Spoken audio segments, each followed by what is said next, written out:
The hardest thing for me to grasp as a new and burgeoning photographer was the fact that learning is an ongoing process. The hardest thing for me ever to grasp, no matter what I'm trying to learn, is the why. Posing. I studied posing for years, maybe 12, 15 years. One of the things that always got to me was when someone would be teaching and they'd say, it's all about the light. And that's great, and it's a very big statement, and I understand photography is all about the light, but it did nothing for me to help me. I think that in my mind I had thought to myself that maybe if I tried hard enough, if I pushed myself, that there would be such a thing as a perfect photo, that there would be such a thing as a perfect business. And what I can say a decade into it is that perfection is a misnomer. It doesn't exist. Because learning and processing and growing is an ongoing process, and the minute that I stop is the minute that I stop growing.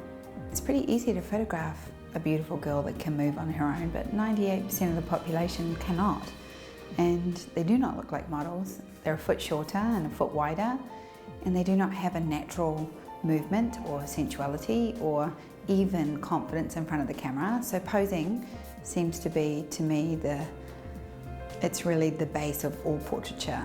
If I can get over that hump of just understanding why I'm doing something, everything else seems to fall in place, you know? I think a lot of times we get interested in doing something, and we get interested in doing it because other people may have an interest that we think we might want to have. And so we follow along with it, and we think we like it, and then we realize a year or two down the line that we don't like it, and we never answer that fundamental question of, why do you want to do this? I'm one of those people, like, I didn't start out creative. And I don't know if that's surprising for anybody to hear, but I really didn't. I didn't start out creative. Creativity was a very learned thing for me. It was something I had to learn how to do. And I always considered myself non-creative. But if I were to go back, light was one of the hardest things for me to learn. And it's something I still like. I'm always looking for more information on, you know, how it falls on portraits, how it falls on landscapes, travel, whatever. But that probably was one of the toughest things for me to grasp at first, was probably the biggest concept, which is light. I spend more time teaching photographers how to get paid than I do teaching them how to take photographs. Business as a creative is extraordinarily hard to master. I've been an educator for almost 10 years, and what I can say is that it's not about the camera, it's not about the lens, it is not about the actions or presets that you use. This idea, the concept of storytelling.